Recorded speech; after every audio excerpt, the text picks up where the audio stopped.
welcome to another episode of Build a Rig with AMD. I am your co-host, Justin Roby, and we're here with the amazing Julianne. And guys, I want to say, first and foremost, it is insanely beautiful outside. Like, we are in the spring weather. This is car top-down weather. Like, it is so awesome right now. And we're in here building a PC with you. So I just want to share that we're not bitter at all. Luckily, Julianne's weather is far worse, so she's totally fine being in her box. But I would like to not be in my box today, but I am actually excited because we're building a really, really nice PC. So super stoked to actually be here. Julianne, how you doing? I'm jealous of your weather over there. Sorry that you're in a box. I'm happy that I'm in my box, just like you said, because it's swamp outside. It's gross, and it's gonna rain very soon. So I can't wait to hear the thunderstorms. I'm excited for this really good slim build. Yeah, it's gonna be, I'm really excited about this build. The next 3 builds that we're gonna be doing on Build a Rig with AMD are really just trying to be focused on building cost-effective, no corners cut, right? Cost-effective, no corners cut builds for you guys. The challenge that we kind of gave ourselves, what is a great, like, all-around gaming build that has no frills, and that's where we came up to this $1,800-ish 9070 XT, which honestly, a 9070 XT 9600X build for $1,800 is actually a really, really good deal. We could have spent an extra 15, 20 bucks and gone with a larger tower cooler, but we said, hey, we're gonna put a cooler that should absolutely be able to handle this, and really the focus here is to make a gaming PC that's gonna be at 1440p with a 9070 XT and a 9600X that is going to last you a long time. There's no bottlenecking in this at all. There's no having to go older platform. There's no having to go search for deals because all of these parts are readily available. And that was some of the stuff. So like, it was a very easy, like, cost-focused build. So that's where that came from. Well, then we'll talk about parts. We're gonna start with the unboxing. This is the Phanteks XT M3. One thing I really, really like about this case, it includes 3 fans, which is actually really, really nice. It's gonna be more than enough airflow for what we're gonna do, for what we're gonna need. It's a smallish case, so it doesn't take up a lot of desk space. And then at the same time, it's cheap, like very cheap, $60 cheap, right? For the CPU, an old, honestly, I feel like I wish I did more builds with this. This is the AMD Ryzen 5 9600X. It's like a 6-core, like, just perfect, nice, simple, entry-level CPU that has a lot of power. The X still allows you to do overclocking and all that sort of stuff. And the other thing, too, is it's just one of those that usually has a really, really nice price point. For the Mobo, these are starting to get a little bit harder. I feel like with AMD though, I feel like B650 is going to make I know a lot of them are being EOL'd, but the B650 is such a great, just a great Mobo. Just kidding. It's just a great Mobo. This one's great. DDR5 support. You got 2.5 gig LAN. You've got Wi-Fi at Wi-Fi 6E. It still has Gen 4, like all of the things that you actually really need to just be functional, which is great. So we haven't played with this a lot, but this is where we got a little bit cost conscious, right? Where we're spending money, and that's really kind of in the NVMe and the RAM place. 32 gigs of basically memory. This is from Manta. This is the X-Sky. RAM, 32 gigs, it's got RGB, it's got a Expo, and then usually we'll do the Patriot Viper, but this one's a P400 Lite. It is a Gen 4 NVMe drive. It still has nice speeds in terms of read and write. So it's 3,500, 2,000. From a gaming standpoint, it's going to be absolutely fine. It is DRAM-less, right?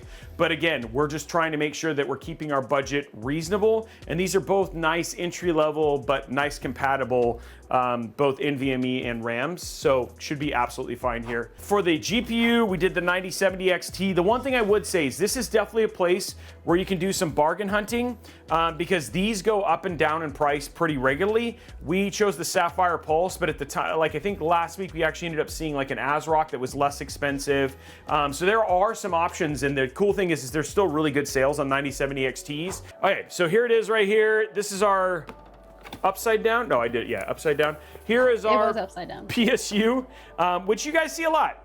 Main reason I do this, and if you wanted to save, there are some places, this is another place where you could potentially save money. One of the things that I'm always careful about with PSUs is I only recommend PSUs that we use significantly and we have done a ton of testing for. The other thing too is it's got really nice cables, so for cable management and ease of use, you're not really sacrificing much just for the little bit of money that you're going in there from there. And then we're gonna be using the Phanteks X120 Refined SE.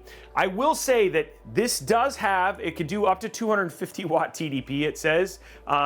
We are going to see how it runs. If you wanted to spend an extra $15 and go with the Peerless Assassin, you could absolutely do that, which is the dual tower. It will fit inside of this build. But again, we're trying to save the money. There's no RGB on this. Again, we're being cost conscious here. We think this is gonna be absolutely fine. Obviously testing our thermal stuff for here. But yeah, we actually did make this choice consciously. Again, just trying to keep the costs low, which is good. So let's get this stuff out of the way and start the build process.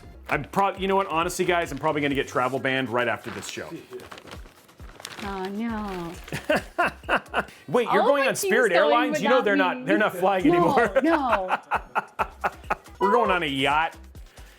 Oh my god, a yacht. It'll take a while. We have to leave like six weeks early. I don't know, I guess yachts go pretty fast. West Coast though. Yeah, so I think yachts actually go pretty quick, right? Like I think we make it in time. I mean, as long as you have enough fuel. We'd have to get nautical themed Afghans and everything, guys. Okay, here we go. Yeah, because Subnautica even works on Mac, which I didn't know. I was like, oh, but Subnautica 2 does not. Okay, here we go, guys.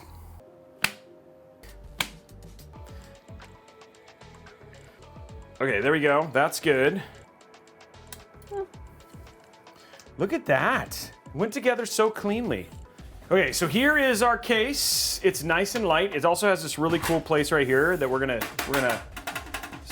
put all the PSU cables. You can do a couple 3.5-inch drives. It is actually also BTF, which is actually pretty cool. So you could actually have something like super clean in here if you wanted to, like Project Zero, something like that. But yeah, I mean, honestly, for what this case cost, it's so crazy. Yeah. I wonder if there's a way to do that. You guys are jamming out. Otherwise, I'm gonna have double audio and then you delayed. Yeah, that's like worse. Yeah, that'd be pretty bad. Okay, so one thing that is nice about Phanteks cases is look at how many zip ties they give you. Like, they give you a good number of zip ties. Okay, there we go. Wow. I like this. I like that GPU. But a logo is visual. The logo is visual is my point. I'm talking about the logo. He's not talking about the logo, so now I see what his point is. But I'm just saying, for me, I don't think of the all caps like as nostalgia in print. He's talking about print. I'm talking about logos.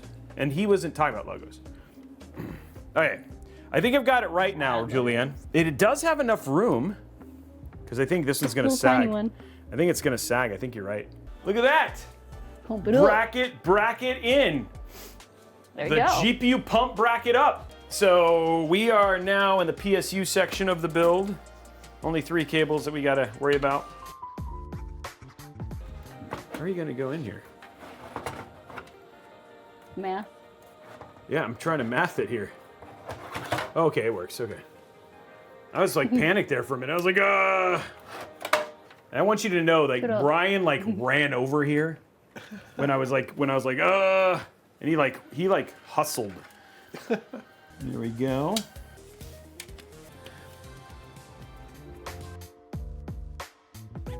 Okay, so now we got it all set up. Let's go ahead and get the build put back together. I know. Red RGB. I just forgot. Okay, there we go, guys. Build is done. Okay, here we go. Will it post? We're ready. Everything's in. Let's turn it on. Of course it's gonna post. There it is. It's turned on with the first.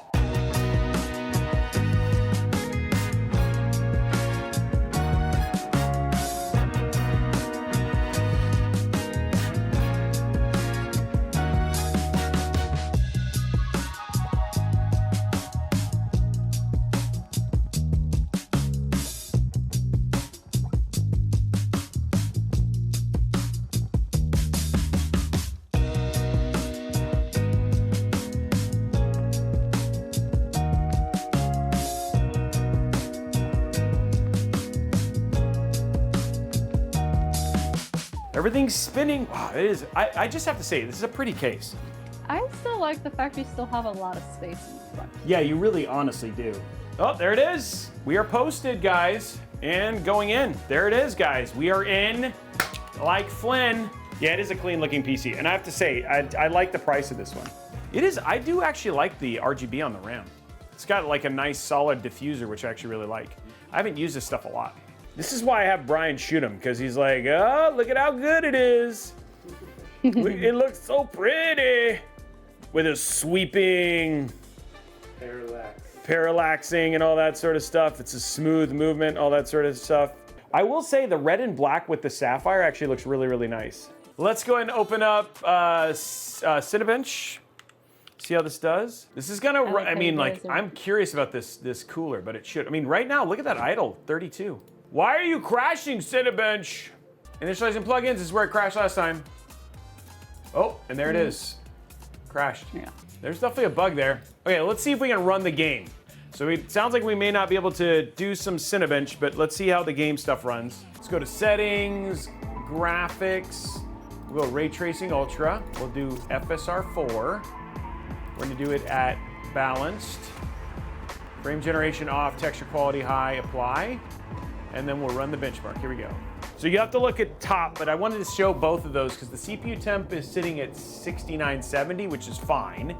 No problem whatsoever. And then GPU temp is in the 40s right now.